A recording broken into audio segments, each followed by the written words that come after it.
Kereta favoritku.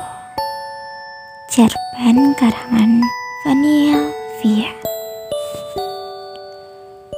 Berjalan kaki menuju sekolah. Aku berpikir betapa membosankan hidup ini. Bangun pagi, sekolah, belajar, pulang, belajar, tidur. Ulangi. Sungguh kehidupan yang menyedihkan. Kami juga tidak diperbolehkan istirahat. Hanya belajar, belajar, dan belajar. Inikah kehidupan manusia? Kapan hidup monoton ini akan berakhir? Aku takut kehidupan membosankan ini akan terus berlanjut hingga aku dewasa. Namun tiba-tiba suara bel peringatan membuyarkan lamunanku. Itu adalah bel penanda datangnya kereta api. Langkahku terhenti dan mataku tertuju pada rel kereta di samping kiri. Tidak lama, suara kereta itu semakin keras dan melaju kencang melewatiku.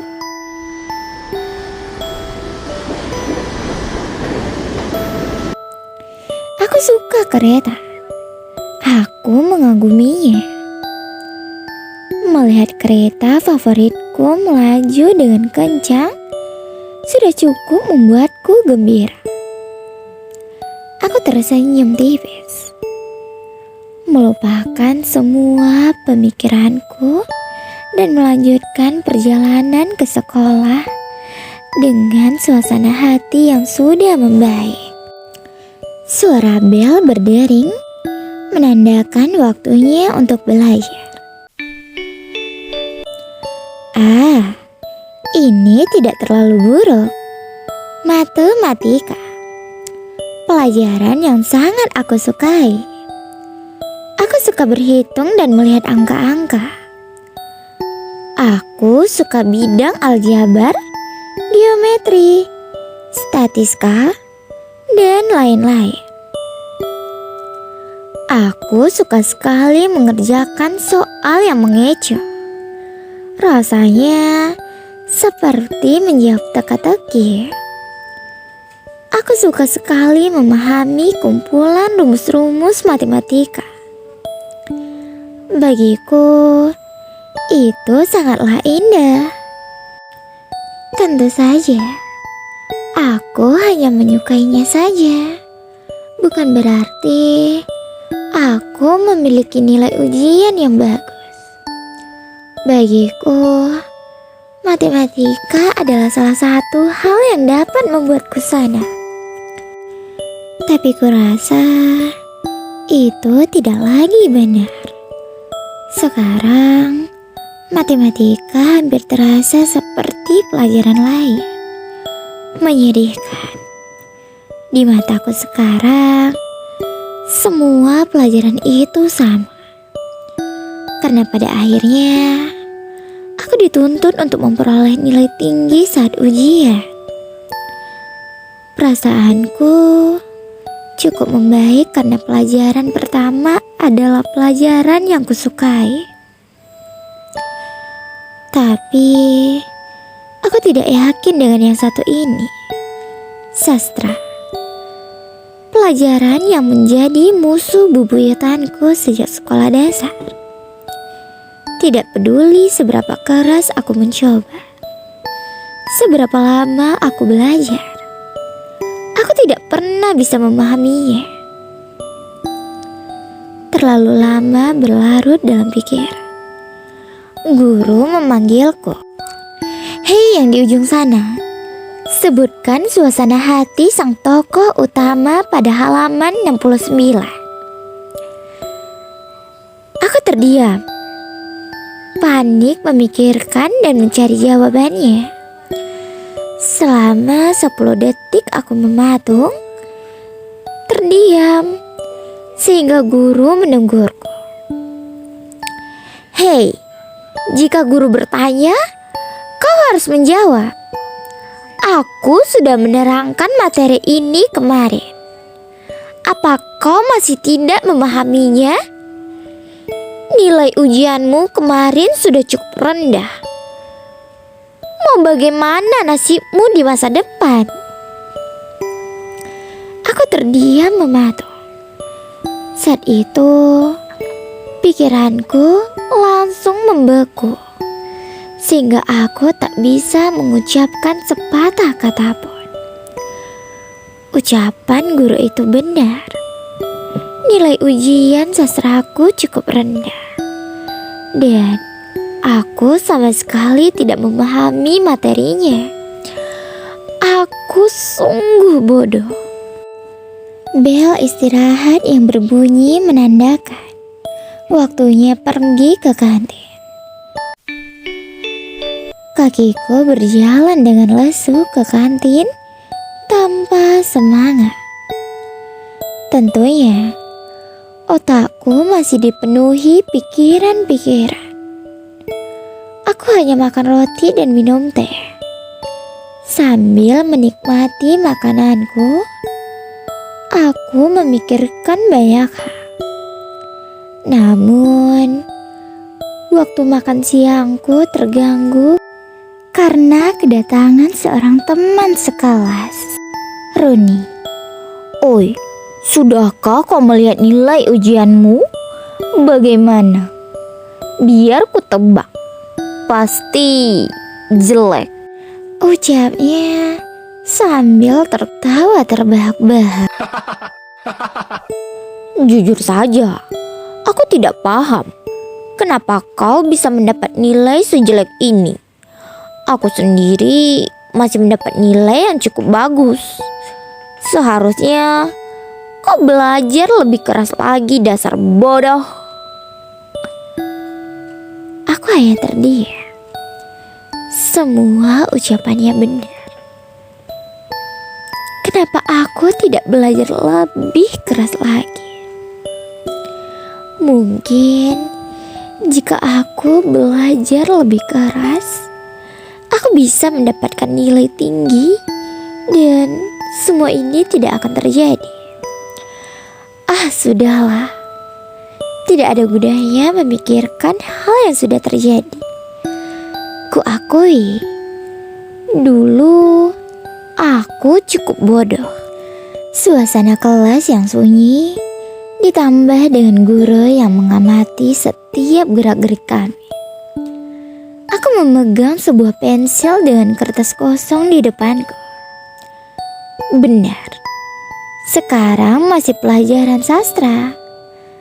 Kami disuruh untuk menulis esai tentang diri sendiri. Tapi bagaimana? Haruskah aku mulai dari perkenalan nama? Tapi itu pasti akan menjadi esai yang membosankan. Apa yang harus kutulis?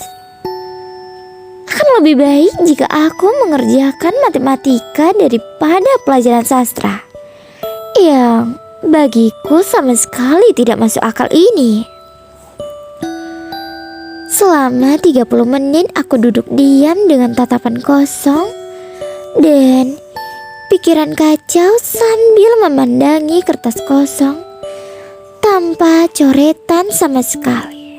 Tak peduli seberapa besar aku berpikir keras, tanganku tidak mau menulis. Aku tidak mengerti. Aku sama sekali tidak mengerti. Pulang sekolah, berjalan kaki menuju rumah sambil membawa 2 nilai ujian, matematika dan sastra. Jujur saja, saat ini aku takut dimarahi ibu. Aku ingin menyembunyikan kertas ini, namun aku tidak mau menjadi anak nakal. Sampai di rumah, aku langsung mengganti pakaian dan menyiapkan mental. Aku sempat berniat untuk membakar kertas ini, tapi aku urungkan. Saat memberikan kertas ini pada ibuku, aku sudah menyiapkan mental yang cukup besar. Apa-apaan ini? Ibu dengar, kau bagus dalam matematika. Tapi kenapa nilaimu rendah? Bukankah ini lelucon? Aku terdiam menunduk tidak dapat menjawab. Dan apa-apaan dengan nilai sastra?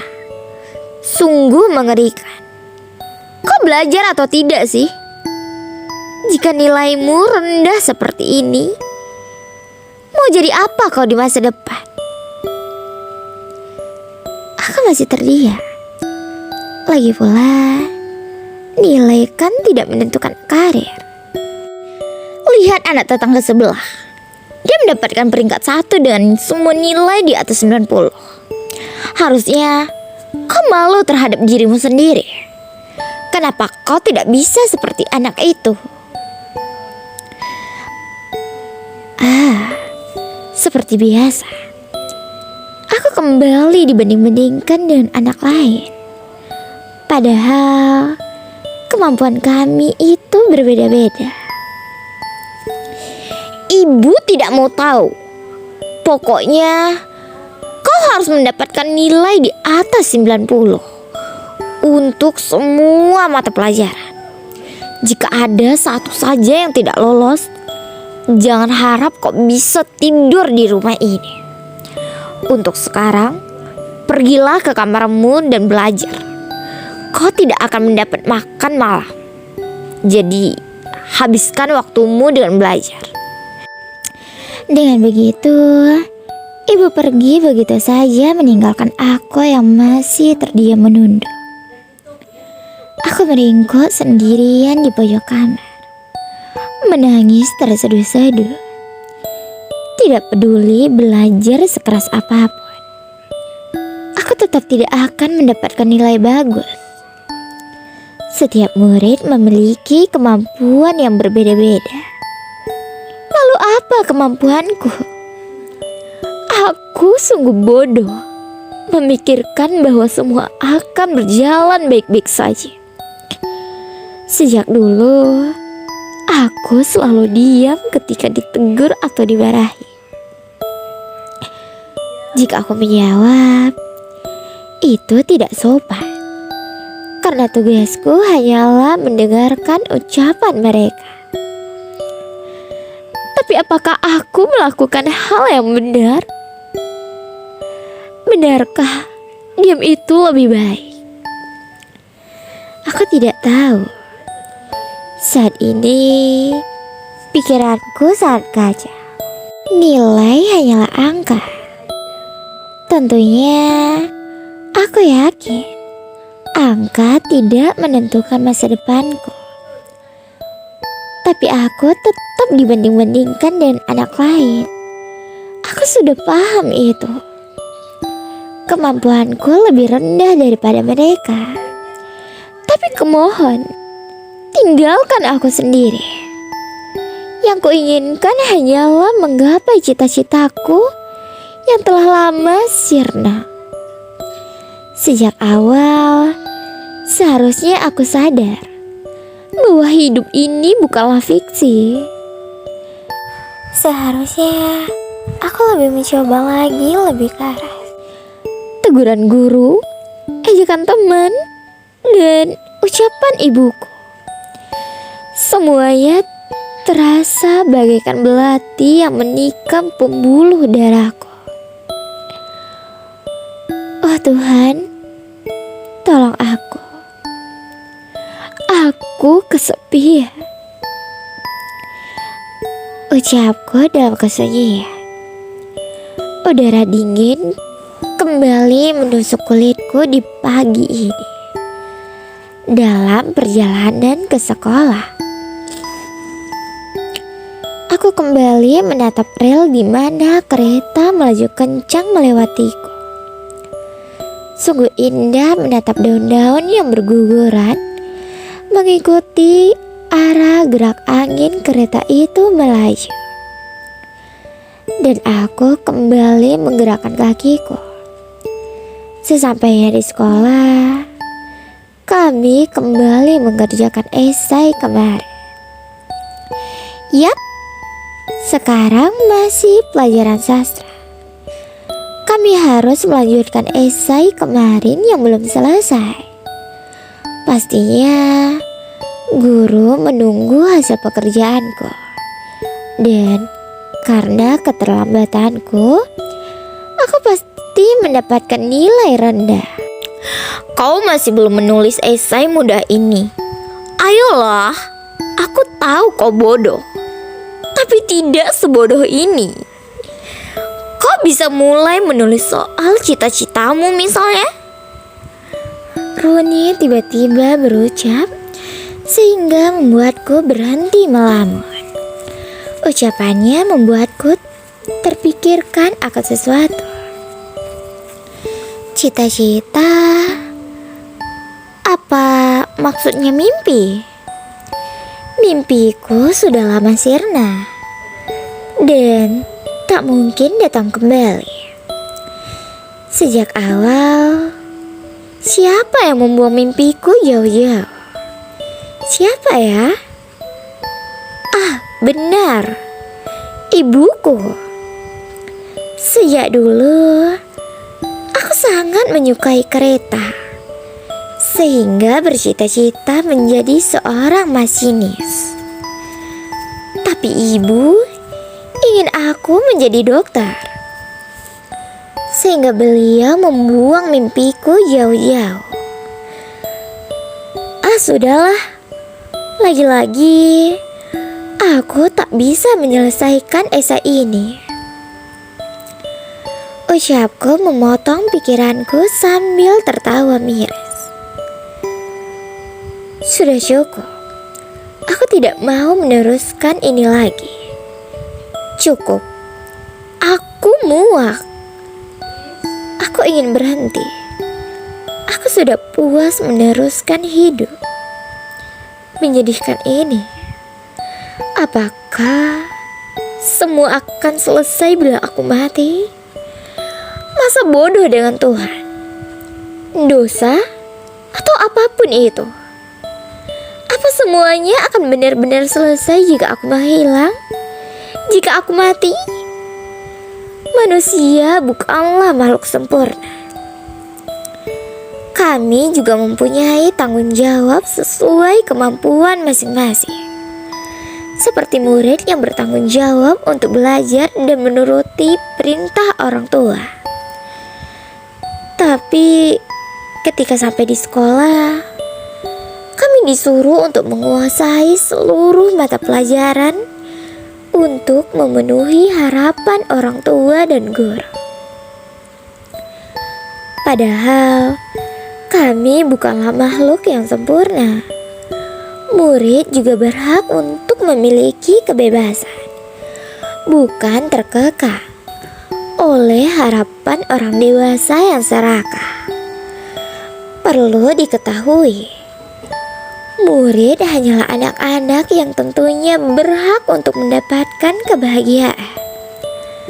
Bagi kami, terbebas dari tuntutan dan tanggung jawab untuk sesaat adalah sebuah bentuk kebahagiaan. Deru nafasku terengah-engah karena aku berlari dari sekolah hanya untuk datang ke tempat ini. Aku tak peduli jam pelajaran masih berlangsung. Aku hanya ingin lari dari dunia yang kejam ini. Berjalan memandangi rel kereta yang sunyi, aku kembali memikirkan kehidupanku. Kami para murid dituntut untuk mendapatkan nilai tinggi di semua mata pelajaran.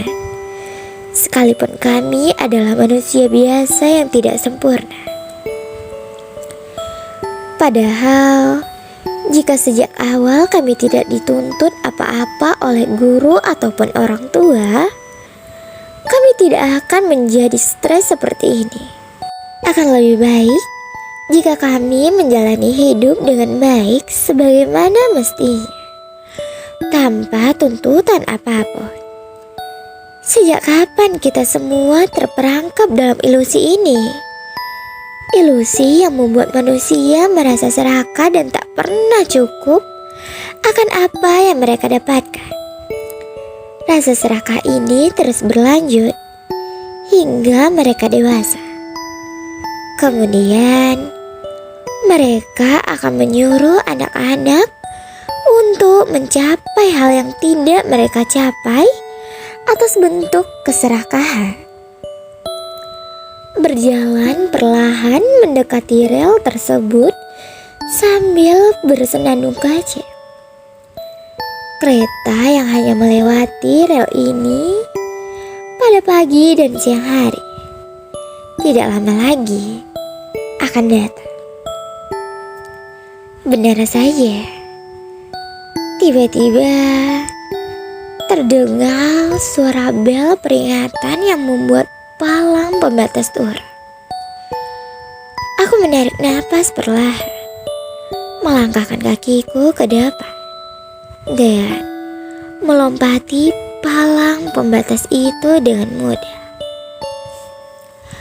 Palang yang dibuat untuk memperingati orang-orang dan kendaraan agar tidak terlindas kereta. Tidak lama kemudian, suara kereta semakin besar dan semakin mendekat. Aku tak sabar untuk melihat kereta favoritku. Aku berjalan perlahan, tapi aku ragu. Pikiran dan perasaanku saat ini campur aduk. Tapi aku terus berjalan, dan kakiku terhenti ketika berada di tengah-tengah rel. Tatapanku tertuju ke arah kereta yang datang. Setelah ini, hidupku akan berakhir. Aku tidak tahu apakah masalahku juga akan ikut berakhir. Tapi setidaknya aku ingin mengakhiri hidupku. Hidup yang aku benci ini dengan hal yang aku sukai. Aku merasakannya. Kereta itu semakin mendekat. Apakah aku melakukan hal yang benar? Tayaku pada diri sendiri yang dilanda keraguan. Aku menarik napasku dalam-dalam, mencoba merelakan semuanya dan menunggu kedatangan kereta favoritku. Nah, itu tadi adalah cerpen karangan Fanny Elvian. Semoga kalian suka. Dadah.